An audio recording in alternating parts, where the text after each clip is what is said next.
Indiana squeaks by a 3-win Penn State with the catch of the year.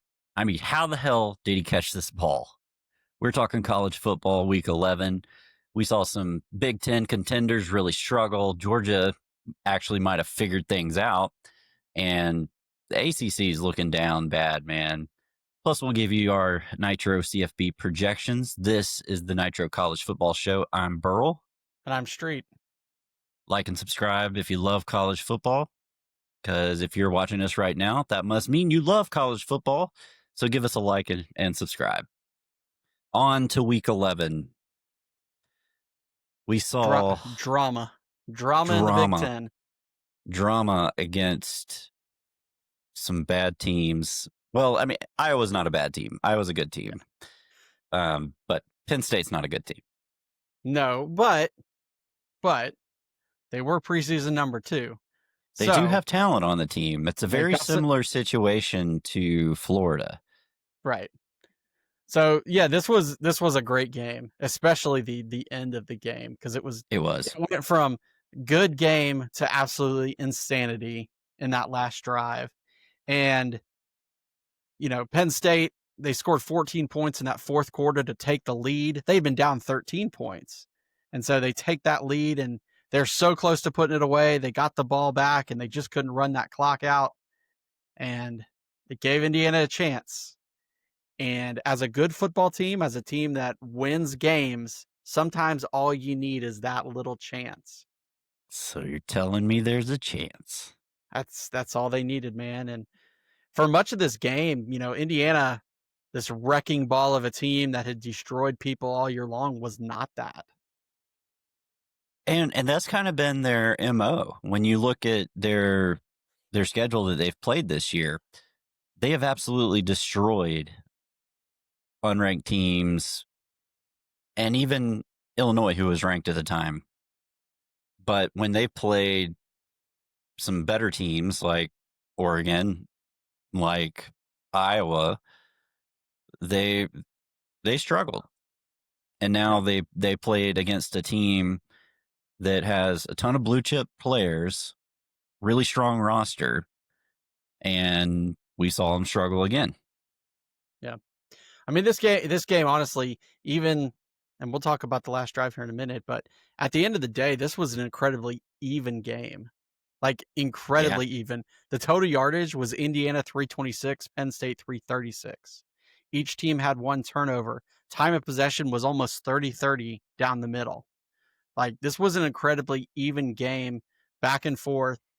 But, like we said, Penn State couldn't get the, couldn't run out the clock there. They punted the ball back to Indiana with, just over a minute or whatever left. And then Fernando Mendoza, who had been very quiet through the whole game, came alive and made. He did. And Indiana, make it what you want out of their roster. We know they don't have this crazy 5-star built-up roster. They just don't. But they're playing so well. But they had 2 players make 2 of the most insane catches in pressure situations I think I've ever seen. The first was the pass that got them down there. And that was the pass to Charlie Becker, who was their go-to guy in this game anyway. He made an incredible leaping catch on the sideline, got his feet down, that just set up Indiana down there, within the 10.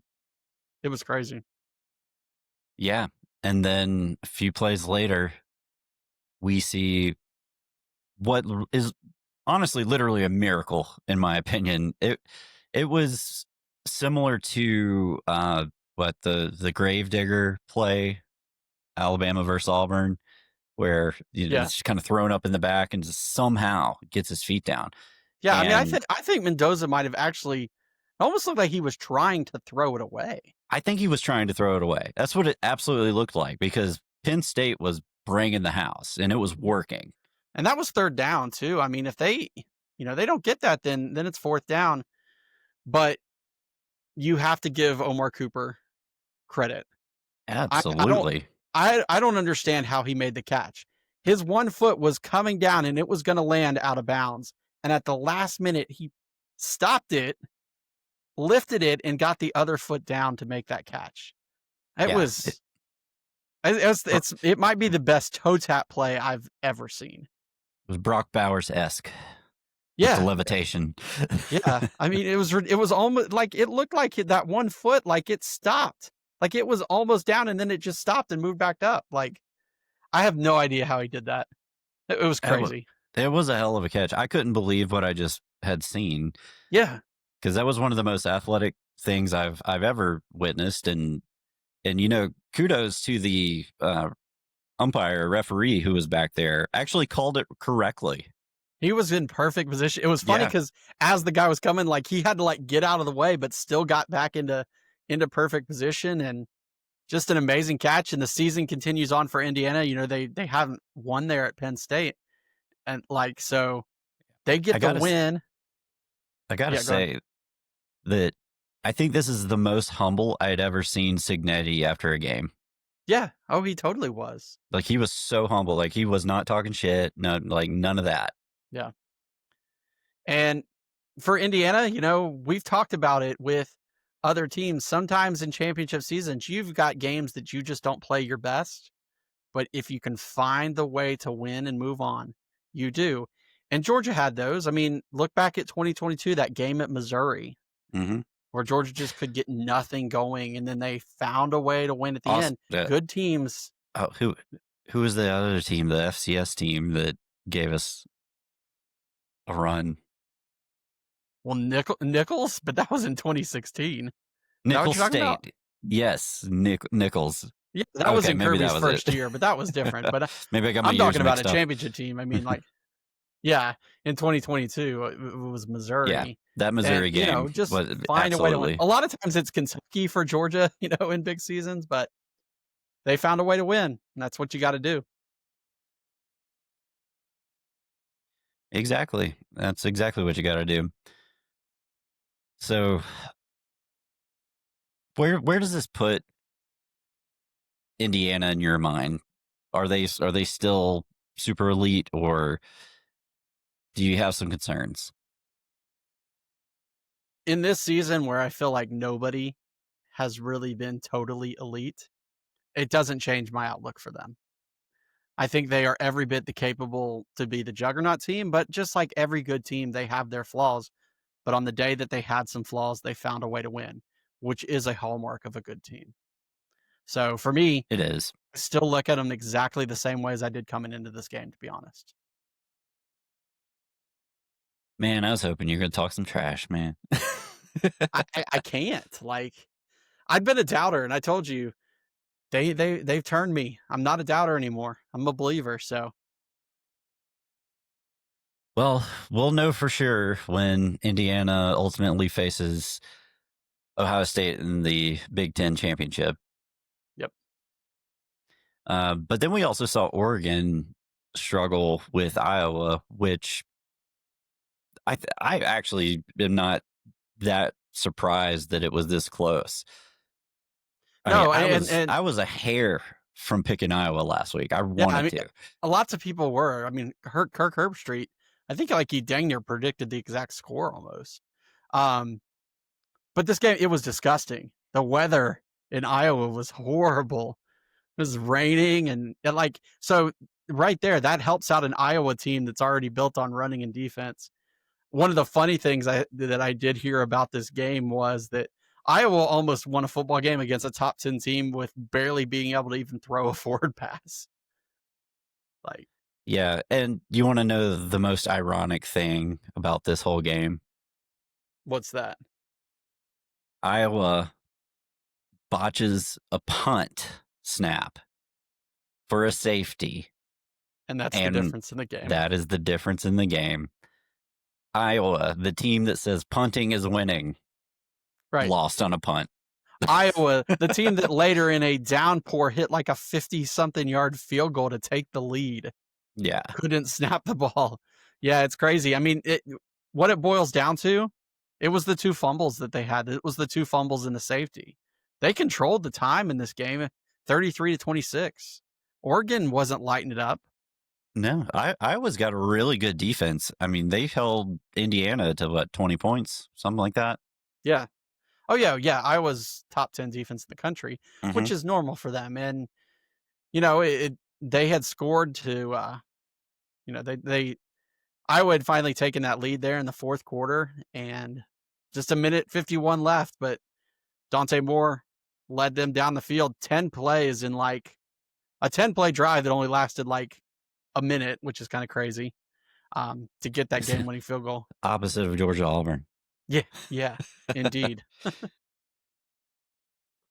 So Oregon survives, another close game.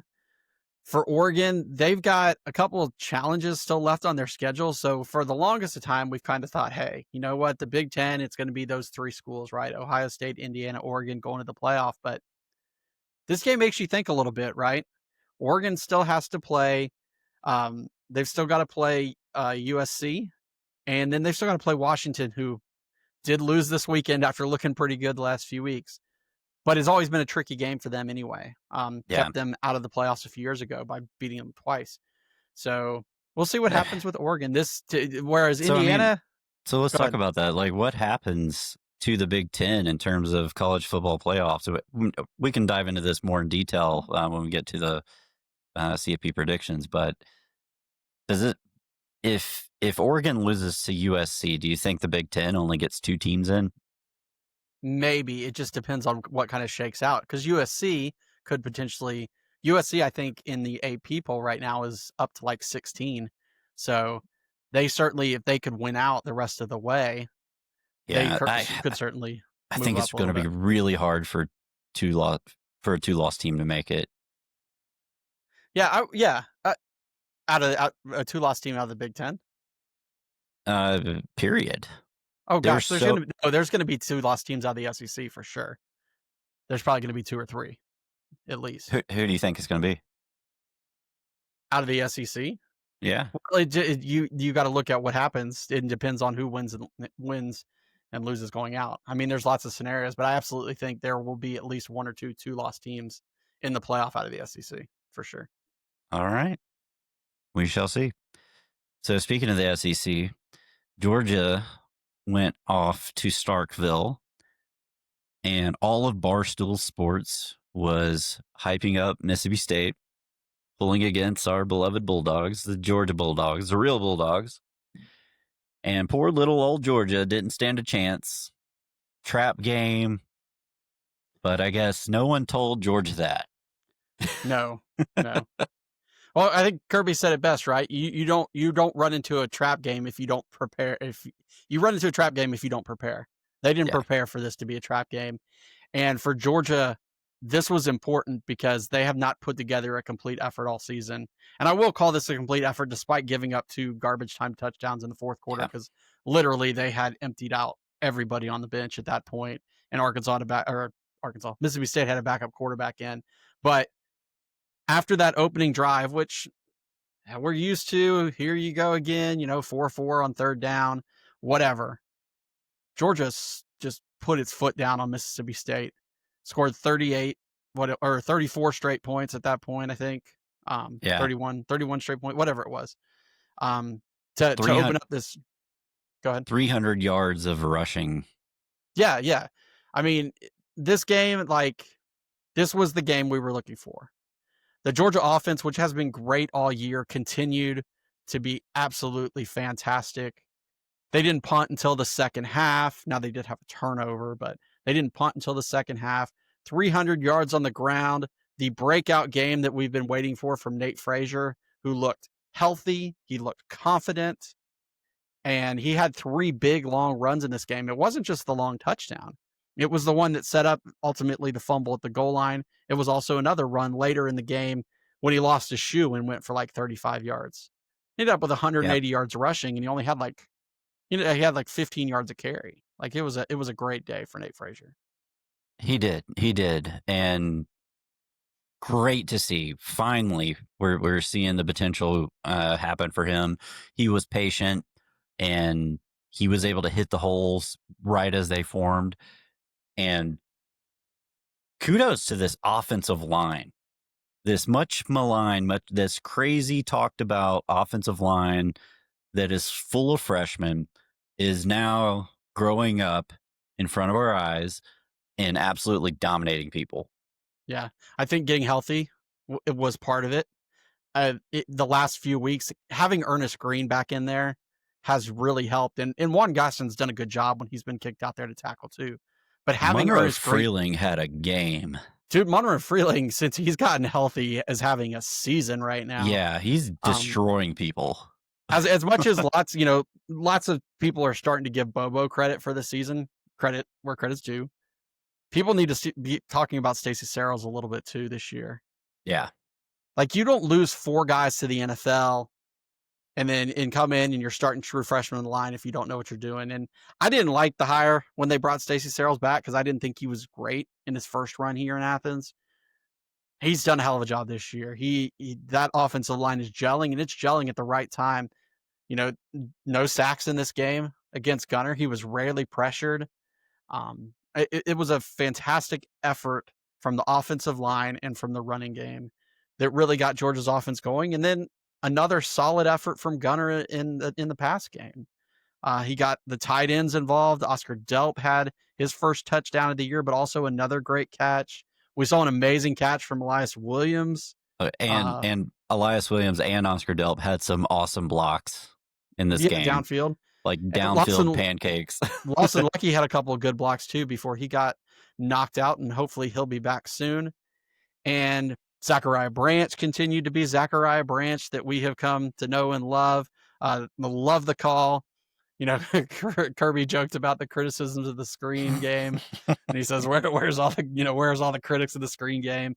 That was a perfect time to call that screen, and Branch is just fantastic. What a luxury Branch is. I mean, okay, we're in a hole. Just throw it to him in the flat. Let him see what he can do. So it's third down. We need somebody who's going to go in traffic and not afraid to take a hit and catch the ball. Yeah, he makes those tough third down catches over the middle. He's catching everything. Like, the knock on him was that he was just he was a guy who was an All-American as a kickoff returner and punt returner. And then he kind of caught the ball and he was okay. But he was a 5-star because of his athleticism. He's been everything that you want out of a lead receiver this year. Yeah. He's filling the bill, as they say. I mean, even other plays, teams have become focused on him, and he baits other guys and gets guys open.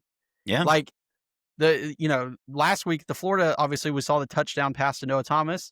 Shout out to Noah Thomas, who had another great game, had 2 huge catches on third down. Beautiful touchdown run. And that was on third down as well. But the first one was the one where he just ran the out pattern, ran a perfect pattern on third down, caught it. And then obviously the touchdown where he broke everybody, ran around everybody. Great to see him going, getting his confidence back. And it just bodes well for Georgia going down towards the end of the season with the offense really clicking. Yeah, and Georgia's going to need Noah Thomas to keep building that confidence because they're going to need him in the playoffs if they're going to make a run, because there's going to be plenty of moments where you just got to throw it up and trust your guys, and he's got to be that guy. Yeah. And then let's talk about the defense in this game, because once again, started out sketchy, and that was weird. Mississippi State had 3 touchdowns, but they were all rushing touchdowns by that huge backup quarterback. So yeah, the 2 at the end of the game, I mean, whatever, it is what it is. Georgia was calling base defense. We had backups in, but between that, after that opening drive, Mississippi State could do nothing until the fourth quarter. No, the defensive line was basically unblockable. Yeah. Georgia was able to get pressure for once, bringing the combination of Raylan Wilson and CJ Allen were bringing it all game. Quintavious Johnson breakout game. Your cousin Quintavious Johnson. Yeah, that's my cousin. Knocks the ball free, right after Georgia had turned it over. Georgia got it right back and went down the field and got the touchdown. Gabe Harris destroyed Blake Shapen. He did. I felt bad for that kid. Absolutely knocked him out of the game. It was just fun. And, you could knock a few things. I mean, CJ Bolden almost got another targeting call. Yeah. Good that he didn't. But, other than that, the only things you'd want to knock, the third down defense on the opening drive, obviously, is not great. That was really it. And the long pass, Daniel Harris, I got behind him. They just Yeah, kind of but threw it up. that was garbage time backups, and Yeah, yeah. you just hate to see that against Daniel Harris because he became the starter last year and played pretty well And he was the last year. best player at G-Day. He was the best player on the field at G-Day this year. Yeah, Well, I remember you and and I talking about it. We were encouraged because he looked so great in that G-Day game. And he then, did. It, but something must be up. I don't know. yeah. My only other gripe, if I have gripes for this whole game, Gunner did miss a few deep shots that he could have hit, including the one to Humphreys that Humphreys got his hands on. I think he could have let him a little bit more to the side. It would have been an easier catch. And then I know that we like Dylan Bell, but let's not Yeah, run sweeps on the goal line when our running backs are ripping through and our offensive line is pushing people off. yeah. Please. No jet sweeps at the goal line unless you have Brock Bowers. Yeah. That's Or the if you only need it. But if you're moving them off the line, there's no point in doing it. no. And Mississippi State was not stopping that running game. No. They came in 95th in the country against the run for a reason. Yeah, this was a great get right game for Georgia.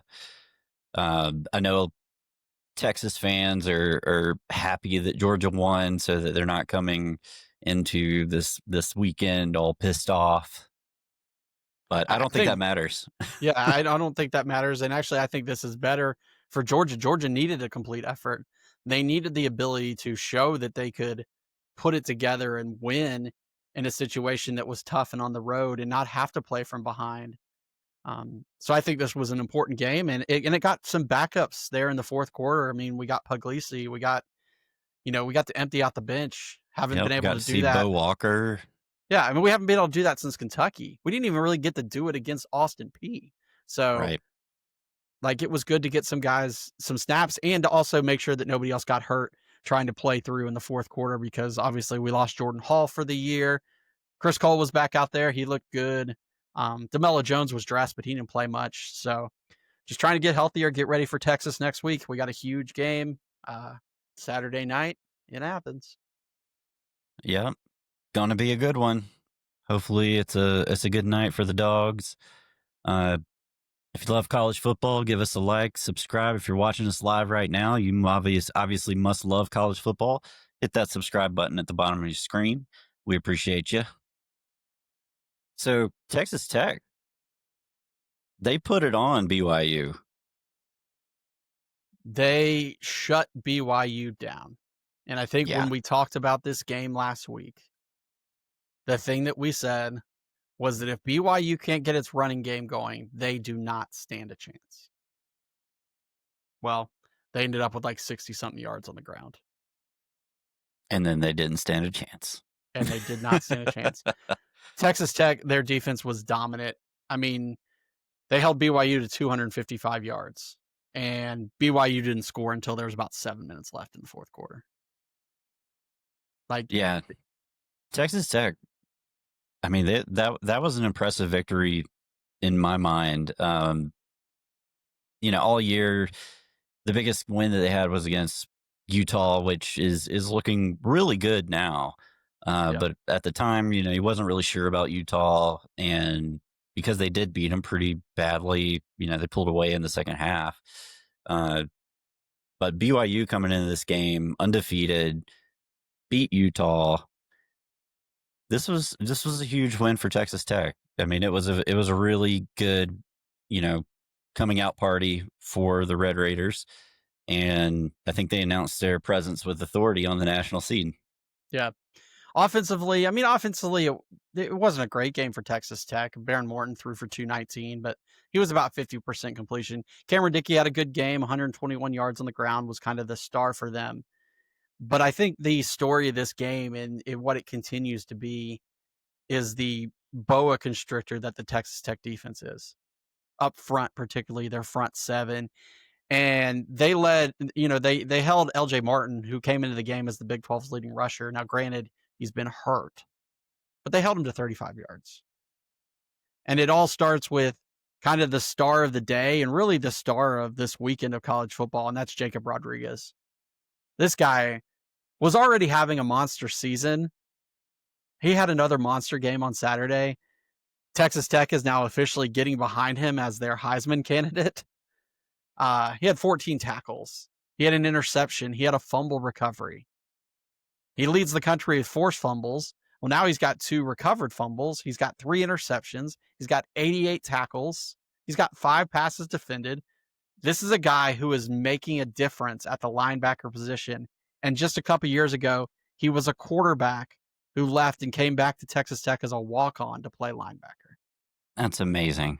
It's an amazing story. It is. It is. And Game Day always has good stories that they share. You know, there's always like the really sad one, but this was a really good one. It wasn't sad. It was really uplifting. Right. And so you don't see defensive players get the credit they deserve in the Heisman talk, but every so often there's a player that is transitional on defense that makes enough plays that you can see them get that. And Ndamukong Suh was one. He got to go to New York as a Heisman finalist. You saw it with Manti Te'o that year that Notre Dame almost won the title. If Texas Tech wins their conference, I could definitely see this guy potentially being in New York as a Heisman finalist as a linebacker. That'd be interesting. Depends on how many people they bring. What's the most they ever brought to New York? I mean, I think the most they usually bring is 5 at most. That's what I was thinking too. Usually, most years it seems like they usually bring about 4. But yeah, I know for past few years it's been like 2, 3. Yeah, a few times. It was 4 the year Stetson went. So, but anyway, for Texas Tech, now they stand alone at the top of the Big 12. BYU and Cincinnati play next week, so one of those teams is going to be eliminated. So if BYU can get back on track, you're probably looking at a BYU Texas Tech rematch in that conference championship game. And if BYU gets to that game at 11-1, and Texas Tech is 11-1 as well, let's say Texas Tech wins again. They kind of made it a point last year that they don't punish teams for losing in your conference championship game. Oh, 100%. So that, and we'll talk about this more in the predictions, but that's one thing that you got to take into account when trying to plan or predict what the bracket's going to look like. Is the conference championship games aren't going to impact any rankings, because the rankings are what they are as of the end of the regular season. Right. They're only going to help you.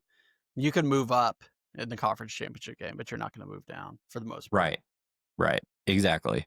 So if it's Texas Tech and BYU, Texas Tech is obviously going to be ranked ahead at that point. If BYU wins, they get an automatic bid. Texas Tech isn't going to get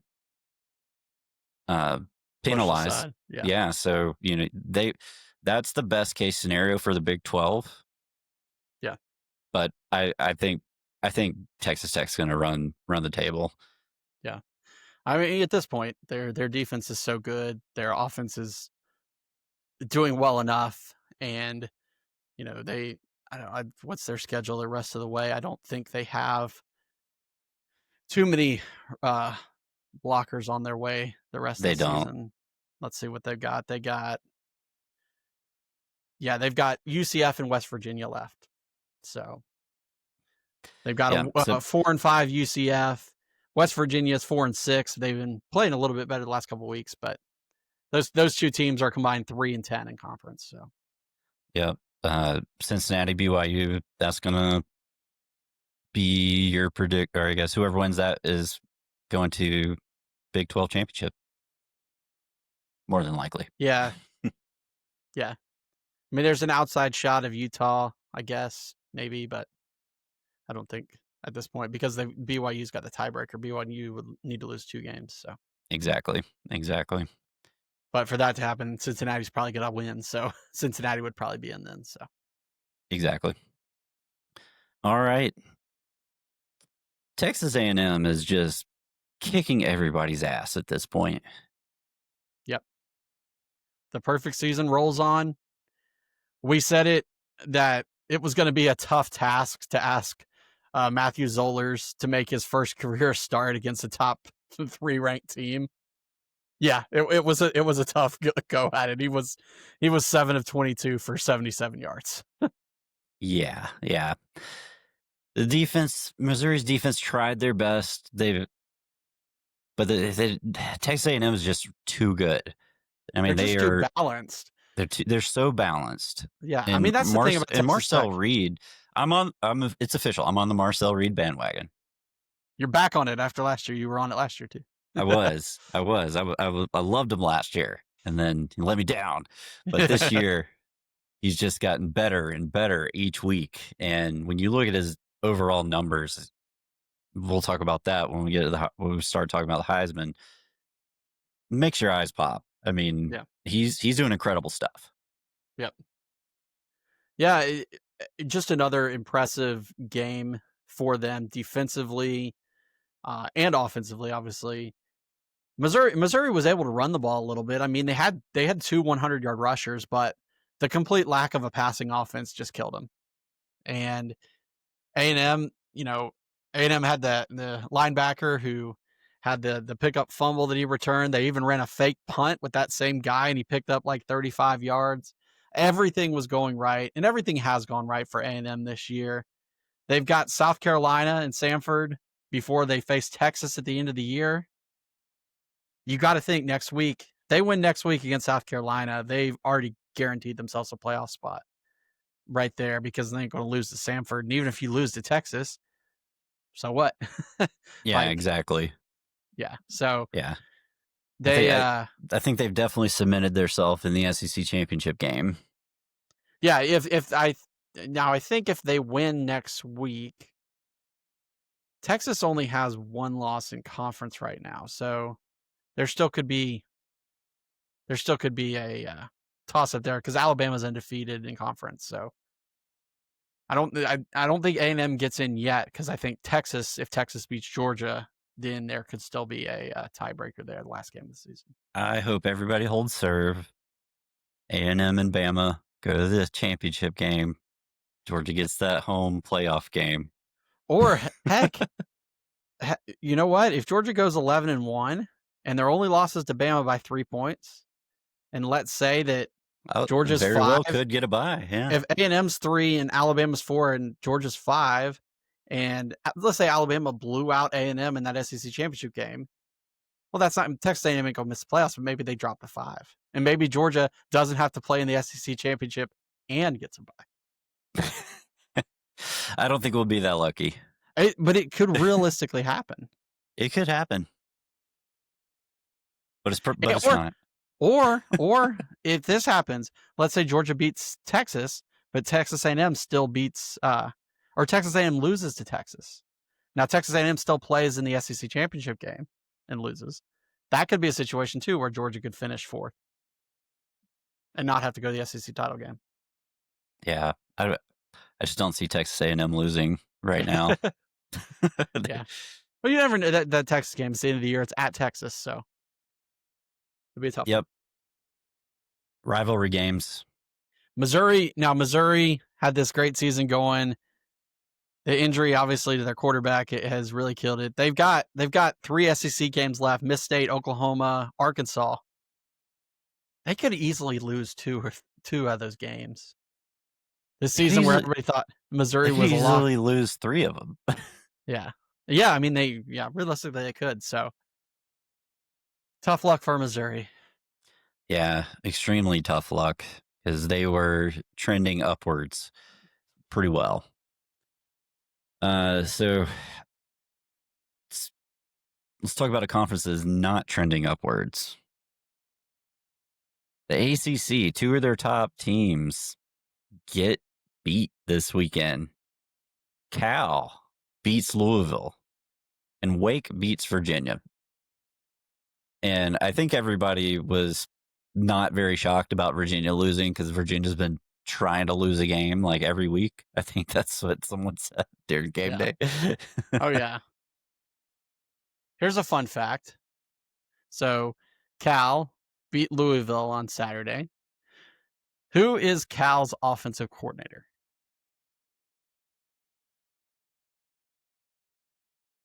I don't know.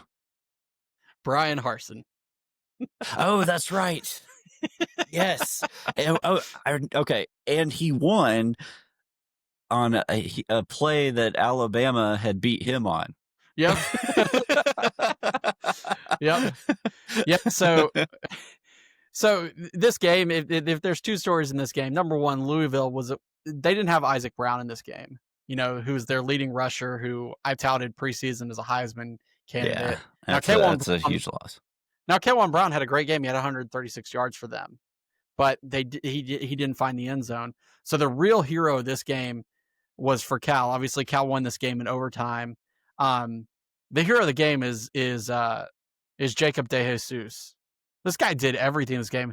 16 catches for 158 yards in the game-winning touchdown. He also threw a 27-yard pass. Damn. This guy owned this game. So kudos to sure he's not a Scatabo? Yeah. Kudos to Jacob DeJesus, because he dang near single-handedly won this game. This was a back and forth game, and for Louisville, like you were looking up, like this wasn't a game they didn't have to go cross country. Cal had to come to them too, so it wasn't like one of those weird cross country things. They just choked, man. They did, and now it makes that ACC championship race really interesting. I mean, you see a couple basically Virginia. Well, let's talk about the Virginia game, and then we'll delve into the standing. Okay. More. So Virginia lost.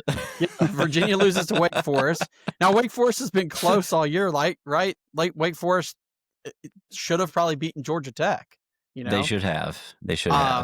Virginia just couldn't do anything. Their quarterback got knocked out in the second quarter, and they only had 3 field goals in this game.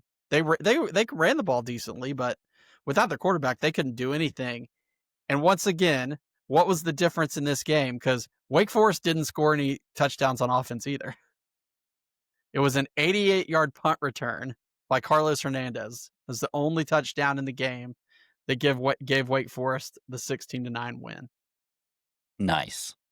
So despite the loss, though, and here's the rub, Virginia, who now has 2 losses on the season, only has 1 loss in conference, because their other loss was to an ACC school, NC State, but it was an out-of-conference game.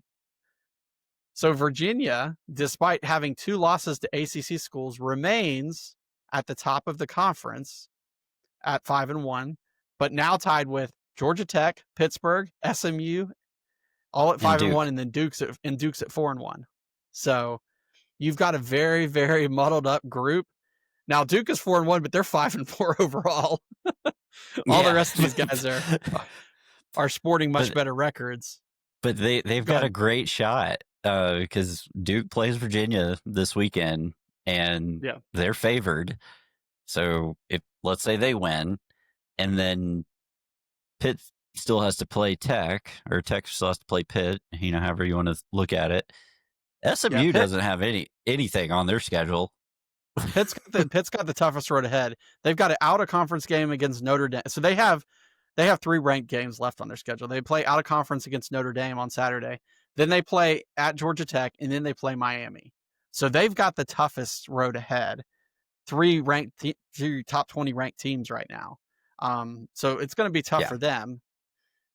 But I think they get one of those ACC teams.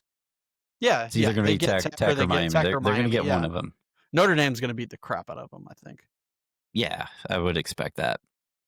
But I would not be shocked to see Duke and SMU in the ACC championship game. Because SMU, they've got Louisville next week, so they could win that, and then they've got Cal, so they could easily make it in, go back to the conference championship game again. And then, like I said, it really comes down. It also could come down to that the Georgia Tech Pittsburgh game. That could be. That's an elimination game for Tech. Because you could have some combination of Georgia Tech, Virginia, SMU, Duke, Pitt is going to end up in that ACC championship game. They're all going to beat each other up, and who could potentially be the benefit the most? Miami, who could somehow Yeah. squeak its way back in. Yep. Yeah, they absolutely could because they have good wins, really good But wins. but with the Big 12 most likely looking at potentially getting 2 in, I think only one of these conferences gets 2 in. So I don't think they both. Yeah, most likely. Yeah. All right. Want to talk some Heisman? Yeah, let's talk some Heisman. We got some games involving some Heisman candidates. And we already talked about my wild card Heisman candidate, Jacob Rodriguez, but yeah, let's talk some Heisman. So, spent a little time crunching some numbers today. I went down a rabbit hole when I saw you put the Heisman on the list here, and I looked at different things. I looked at Vegas odds and then stats and then just what you think about these players. So I put together my top 5. You tell me what you think. I got, and I'll explain. I'll give you the list first, and I'll explain why I have people in the order that I do. So right now, I have Diego Pavia as my Heisman winner. So let's talk a bit about that before we go too far. So Vanderbilt got a big win on Saturday against Auburn. It was actually a really, really good game. Auburn found something on offense between Ashton Daniels at quarterback, who looked great. He threw for 353 yards and had 89 yards rushing. Cam Coleman was, well, he's Cam Coleman. He was finally used and was just Hope he making transfers to Georgia. Yeah, it was just making insane catches left and right. 10 catches, 143 yards, caught a touchdown, caught a 2-point conversion. Auburn was controlling this game. They were up, and then the Vandy Pavia magic got going. And Pavia just had a great game, man. 377 yards passing, 3 touchdowns, 112 on the ground, and a rushing touchdown. So dude was responsible for 489 yards and 4 touchdowns. Ridiculous. It is ridiculous, and just look at his numbers for the full year. He's got 2,440 pass yards, 613 rushing. So that's a total of 3,053 yards that he's responsible for this year. 21 passing touchdowns, 7 rushing touchdowns. So that's 28 total TDs and only 5 interceptions. So you couple that with the fact that he is the engine that makes that team go, very similar to what you see with like Georgia Tech with Haynes King. Yeah. I mean, he's making a very strong case for the Heisman. And honestly, I didn't want him to be first. But the numbers and the games that they've won have just kind of spoke for themselves. Yeah. Well, like I said, he was the reason that they came back and won this game against Auburn in overtime. Another heartbreaking loss for Auburn. Like Another one. They fired Freeze, and then they finally come out. They've got this great effort, and and you feel bad because DJ Durkin is a good defensive coach, and he talked about it in the post game. And I think this is something similar to everybody who's fired their coach. He said they are fighting every day just to keep their guys from going in the portal right now. So many people are calling those Auburn guys. And I mean, you joked about it with Cam Coleman, but it's true. Auburn's got talent on that football team, really good talent. I'm pretty sure Kirby was talking to Cam Coleman after the Georgia Auburn game. Well, we recruited the crap out of him too. I mean, we tried to get him to flip. But I'm saying they're fighting it right now and coming out there and putting out their best offensive effort of the whole season when it's DJ Durkin's the defensive coordinator who's coaching. Like that's good signs for Auburn. Yeah. Not saying that they're going to go win some bunch of games or even stand a chance against Alabama, but I think Durkin would not be a bad hire for Auburn. Let me just say that. The question is, can they retain the talent that they have? Right. Because they have talent on that team. Right. All right. So my number 2 Heisman ballot person, is Marcel Reed. Like I said, I'm on the Marcel Reed bandwagon again. He has 2,193 yards passing, 378 rushing. So he's at 2,571. So that's, let's call it 500 yards, 400 yards less than Pavia. Yeah. He's thrown for 19 touchdowns, ran for 6. So he's responsible for a total of 25. That's really good, but 3 less than Pavia. And he's got 6 interceptions, 1 more than Pavia. Yeah. I mean, I think the key for him is they keep winning. They do. If they keep winning, if they go undefeated, Texas A&M has always been that team of what if, right? They've got the talent, but they fade down the stretch. They just can't get it done. Texas is in the way. They've always been that team. I would not be shocked if Texas A&M goes undefeated. Marcel Reed will probably win the Heisman because it's typically the best player on the best team. Yep. It just is. So if that happens, it's going to be Marcel Reed. I don't know, though. You've got a couple of really good players on the 2 teams that are ranked above them. Where do those guys fit in your rankings? Yeah, so that's a good segue. I set it up. You did. So at number 3, I have Fernando Mendoza, and I didn't want to be prisoner of the moment. Like I saw a lot of people on Twitter this weekend after Gus Johnson on the game call. Oh my gosh! Did you see my tweet about someone had posted that call of him just like voice cracking, like making a weird noise? Well, that's Gus Johnson every call, but yeah. No, I know, but I posted a GIF of Howard Dean doing that, yeah, and I said same energy. Yeah. I mean, he was just like, give him the Heisman.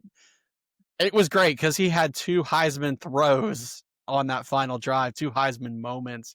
The one I talked about down the sideline, and then of course the game-winning touchdown. He's been everything you could want out of a transfer quarterback. Yeah, and he has fantastic. Very impressive numbers as well. So 2,342 yards passing, 240 rushing. So he's at 2,582. So that's a little bit more than Marcel Reed. And he's responsible for 31 touchdowns, 26 throwing, 5 rushing. That's impressive. That's a lot of touchdowns. Now, granted, they run the score up on a lot of people. True. So take that with a grain of salt. But only 5 interceptions for as much as they throw the ball. Yeah. And you talked about Heisman moments, and I'm not going to disagree that those could be Heisman moments, but you think of Heisman moments against teams that aren't 3 and 5. True, but it is Penn State, and it's a team that was preseason ranked, and it's a marquee moment, and it was a game-winning drive. Oh, I know. I'm not discounting any of that. I'm just saying.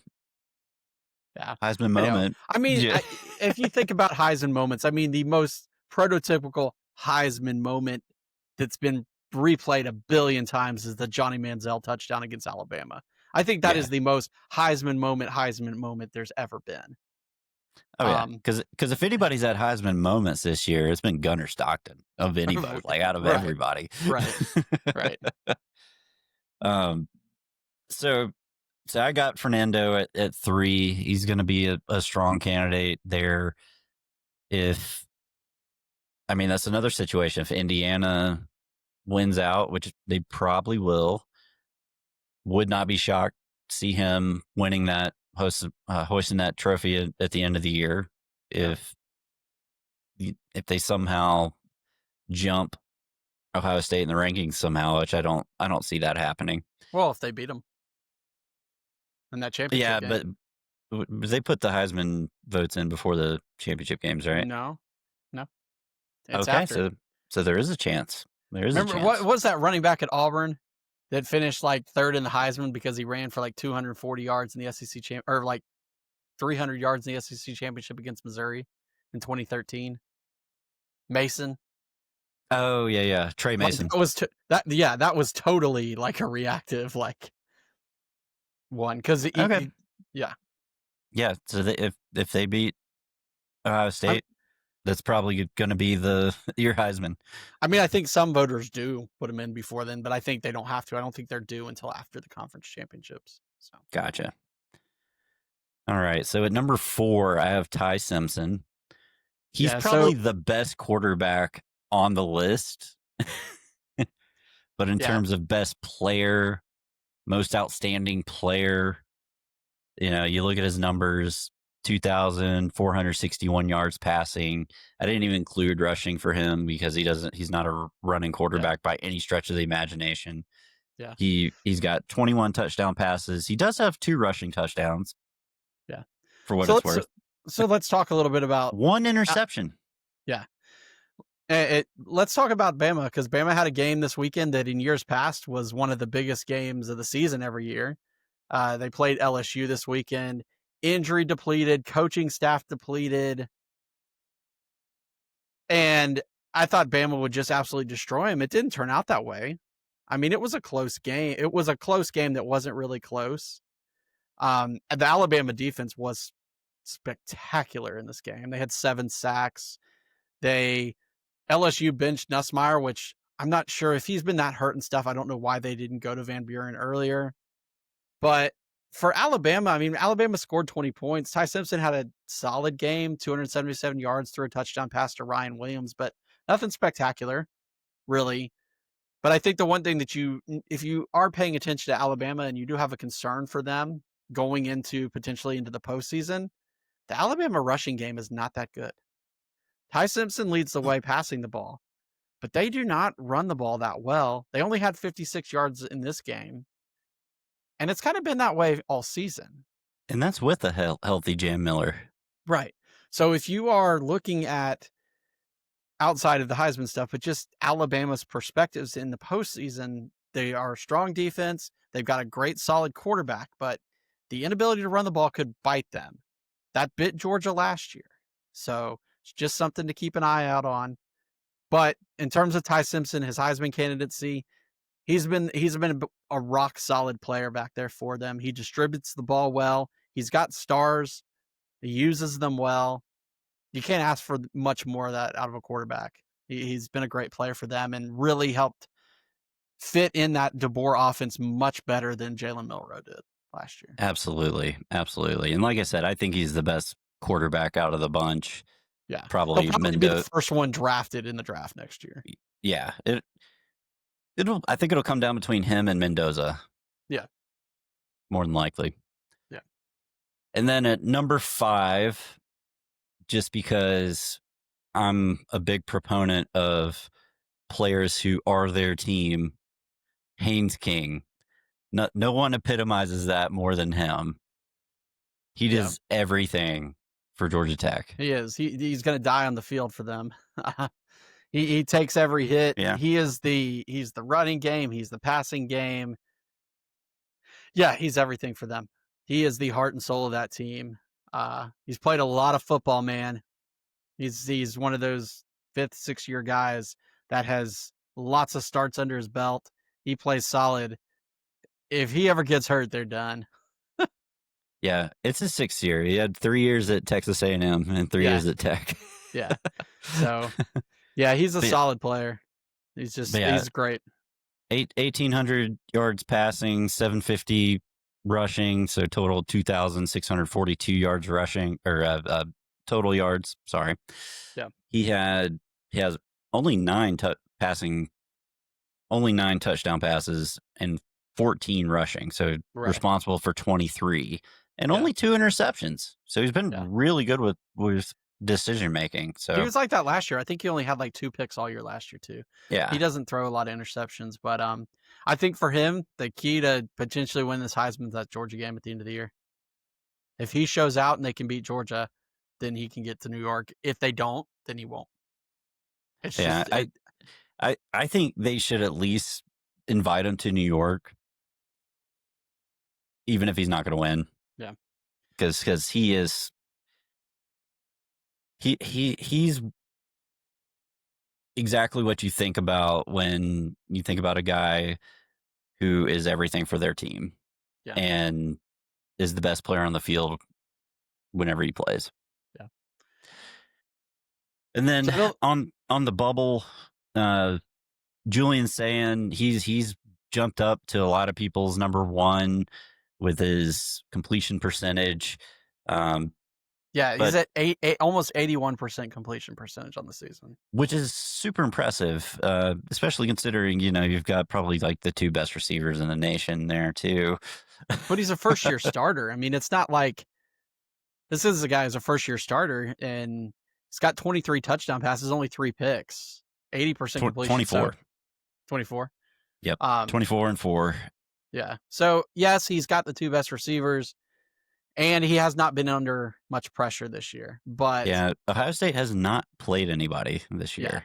Texas first game. I'll give them Texas, even if Texas was crap in that game. I mean, the Ohio State offense was crap in that game. Texas was better in that game offensively than they were, but yeah, I mean, I think he mentions it, the defending national championship quarterback, if he stays above that 80% mark and they win the conference championship, he'll be there. It'll be hard to argue. Yeah. Yeah. And then we got Gunnar Stockton on the bubble. He's thrown for 2,040 yards, ran for 321, so total of 2,361 total yards, 15 touchdown passes, 7 rushing touchdowns, total 22 touchdowns, and only 2 interceptions. So he's having a fantastic year. Yep. And then you got Jeremiah Smith. I mean, he's honestly the best football player in America. Yeah. It's hard to say otherwise. Maybe him and Jeremiah Love. That's exactly who I was about to say. I mean, Jeremiah Love has a good shot to be in New York too. He's by far the best running back in the country, hands down. Yeah, I mean, you saw that 90-something yard touchdown run against BC a couple weeks ago. Like, it's phenomenal. But yeah, like I said, you got a good group of candidates, all offensive players. But I will say, if a defensive guy gets there, Texas Tech, Jacob Rodriguez.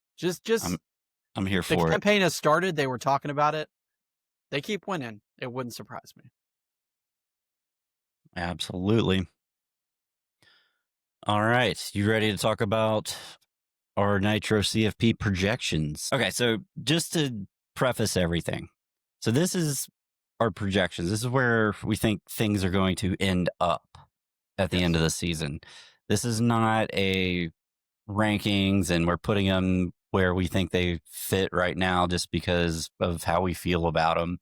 That we'll let the national pundits rank people however they want to rank them. Right. That's great. That gives us something to measure by, I guess. So this is where we kind of see things heading. Ohio State, number 1 seed, defending national champions. What do we say every week? Be the man, you got to beat the man. Exactly. They're undefeated and they win impressively. So even though they haven't played anybody, they are kicking the crap out of the people they do play. Yeah. So in another projection here, we got them beating Indiana, Big Ten championship. So they will go in as your number 1 overall seed. Exactly. And then at number 2, I went with Texas A&M because they continue to win impressively. And you look at Indiana, they struggled a bit this past weekend. And if we're saying that Ohio State's probably going to win the Big Ten, then Texas A&M is probably going to win the SEC. So I would put them at number 2. Their best wins so far, Notre Dame and Missouri. Missouri not looking so great at this point, probably by the end of the year. So probably just be Notre Dame as we talk about these and more. But well, they still got to play Texas too. Yeah, they got to play Texas. Then we have Indiana at number 3. they kill unranked teams, but they struggle with ranked or talent-rich teams. Best win is really Oregon, and most likely to play Ohio State in the Big Ten championship. And like we said before, the committee isn't going to punish teams for the outcomes of these championship games. So you got to think if everything holds serve, Indiana loses that game, they're still fine. And then behind them, Alabama. Alabama by far has probably the best wins resume. I'm not going to say the best overall resume, but as far as best wins go, they got a win over Georgia, Vandy, Mizzou, and Tennessee. Right. They do have a very bad loss with FSU, and they do have some tricky games ahead with Oklahoma and Auburn, but they should be favored pretty high against those and should be able to take care of both of those teams. Yeah. And this will be the spot, much like Texas last year. Losing the SEC championship game is not going to hurt you. They'll still get the bye. They'll still be ranked ahead of, the other schools that we have down there, I think. Yeah. I just wondered, now you got me thinking though, like if Bama loses to Texas A&M in the SEC championship game, would they vault Georgia up to number 4? It's a smaller chance. I think it would be more likely to happen if Texas A&M loses to Texas, and then Bama beats them in the SEC championship game, because then you would have a common opponent of Texas, and Georgia, assuming Georgia would have beaten Texas at that point, that would be more likely the case. Yeah, that's a fun thing to think about. I don't think the committee is going to change the seeding after the championship games unless someone sneaks in who shouldn't have snuck in. Yeah. And then you got Georgia at number 5, which honestly is sitting in like a really good position, but really tough bracket moving forward if they get past the first round. But all of them are. I mean, there's no easy path. Yeah, it's not like last year. Right. Because of because it's based on seedings, you're not getting Arizona State, in that second round. So, yep. But Georgia's got 2 really good wins against Tennessee and Ole Miss, and they have the best loss of any team right now. And losing to Bama. Georgia does have some tricky games ahead with Texas and Georgia Tech. So we're projecting that Georgia will run the table and close out the season, end up at that number 5 spot, and not have to play in the SEC championship game. Yeah. And then we've got them taking on South Florida, but this is really a toss-up. The G5 is a cluster. Yeah. I would have said it probably would have been San Diego State until this week, when they inexcusably lost to Hawaii 38-7 after having only giving up 5 points a game all year. James Madison only has 1 loss. So now Tulane stepping up and knocking off Memphis this week and kind of knocked them out. North Texas actually only has 1 loss in conference, so they could be in there too.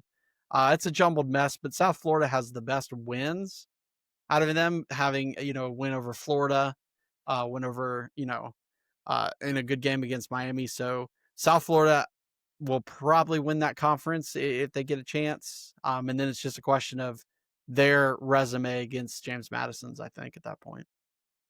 Yeah, and when I was looking at the schedules coming up, I think South Florida will beat Navy, and I think James Madison will lose to Washington State. Interesting. But who knows? That group of 5 is such a mess right now. That's why we have 4 teams there right. in total. They're all right there in it. Yep. All right. Then at number 6, team we've been talking about a lot this year, Texas Tech. They have 2 great wins over teams from Utah. Utah and BYU. Yeah. And they have what I'm calling a not terrible loss against Right. Arizona State. Arizona Right. State is a good team. So not a terrible loss there. They're going to be in, more than likely, Texas Tech will be in the Big 12 championship. Most likely going to win that game. They'll win either over BYU or Cincy. Yeah. And then this is where it gets interesting, though. So, Burl, you've got them taking on Miami, and this Okay. is I don't necessarily agree with this one, but let's hear your reasons on this. Okay, so we got to talk about 11 and 10. Yeah. to paint the full picture. So I have Duke at number 10 because I think they will win the ACC. It sounds crazy, but hear me out. So, so let me pull up these standings real quick. Well, you got 5 schools that Yeah. have one loss in conference. Yeah, so you got Tech, you got Virginia, you got Pitt, SMU, and Duke. All one loss. Georgia Tech has to play Pittsburgh. I think Pitt wins that game. Okay. So that's the first domino to fall. And then we by our other pick, we assume that Tech also loses to Georgia here. So Tech ends up with 3 losses. They're out. I think they're out with 2 losses. I know, but I'm saying they are definitely out. Yeah, you're definitely out with 3 losses, 100%. So then Virginia actually plays Duke this weekend, and Duke is favored. So I think Duke pulls that one out because Virginia has been trying to lose games all year. They finally lost last week, so they learned how to lose. So they're going to keep that going. Their quarterback's hurt too now. And the quarterback's hurt. So that knocks Virginia out of the runnings. So then it's just SMU,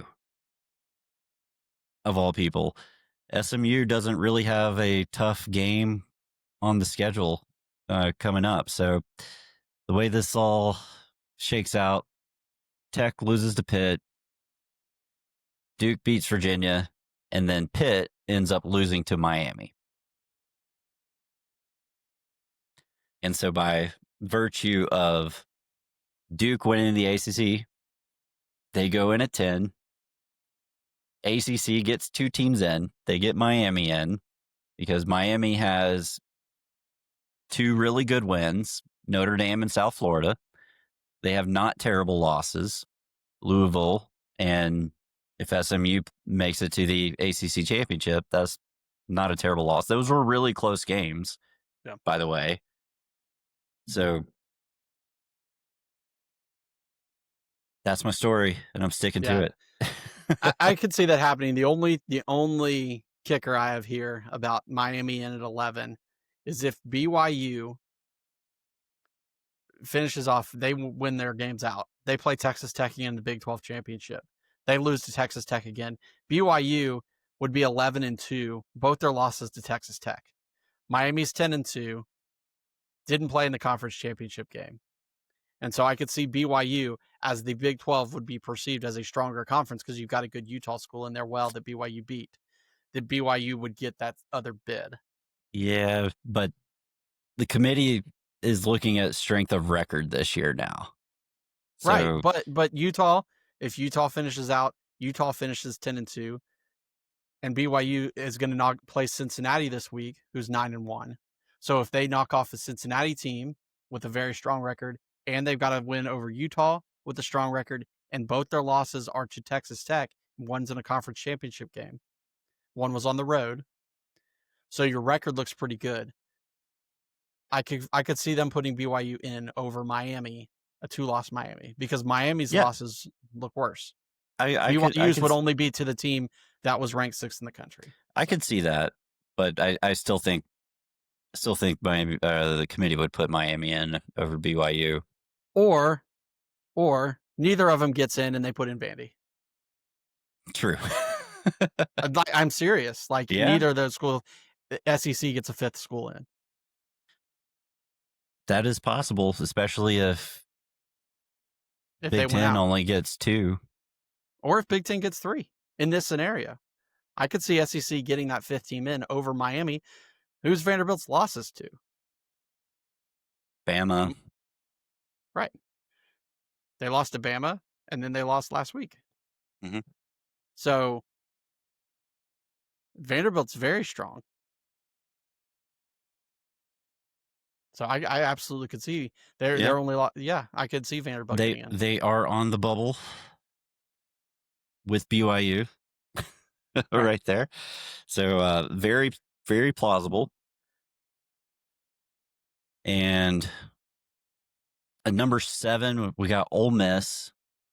That's going to be where they are. I don't That's think going to they're be where they are. They're in the playoff. They win this week. They beat South Carolina. I think they play South Carolina. The rest of their season, or it's Florida. Whoever they play this week, they win that game. They're done. They're in. Yeah, they don't play any like really great teams. They've got Mississippi State and they've got somebody else. So they're going to be in. They're going to sit at 7. They're going to host a playoff game. That's where they're going. They'll be Duke. Yeah. and then and then the 8-9. I think this is probably most likely the scenario. Now Oregon losing could shake things up, but I think Notre Dame is going to continue to move up. 8's a good spot for them hosting a playoff game. Oregon, I think that's where they sit now. I think that's kind of where they'll stay. They've got a test coming up against USC, but if they hold serve, which I think they will, then they're in. But if they don't, does that mean the Big Ten only gets 2 teams in? I think so. Maybe, unless it's USC who beats them and goes on. USC's played pretty well, or Michigan. Michigan's also interesting here because if Michigan's got 2 losses, but they play Ohio State at the end. If they get their 5th win in a row over Ohio State might still go to the conference championship game. But if Michigan is 10-2 with another win over Ohio State, you damn sure know they're going to make the playoffs. God, if Ohio State loses to Michigan this year, I think my in-laws are going to have a freak out. Yeah. So, but that's it. So let us know what you think. What are your projected playoff teams, and how do you think it's going to shake out? And keep in mind that, once again, this is how we're projecting it to be at the end, not what you're going to see on Tuesday night out of ESPN. Yeah, we let them do their rankings. We're trying to figure out what it's going to be at the end. That's why we're different. That's why you love us. That's why you love college football, and that's why you need to subscribe. Yep. So I think that'll wrap us up for tonight, man. That's all I can talk about. Yeah. I've talked so much today. I can't talk anymore. So we'll be back on Wednesday night for our previews, predictions and previews for this weekend's games. We've got Georgia, Texas coming up. Big one in the SEC this weekend. Horns down, baby. Horns down. But anyway, if you love the show, please subscribe. It really helps us out. Please leave a comment too. We've seen an uptick in viewership lately, but we'd love to hear from you. It makes it fun. But until next time, I'm Streit. I'm Burl. Go Dogs.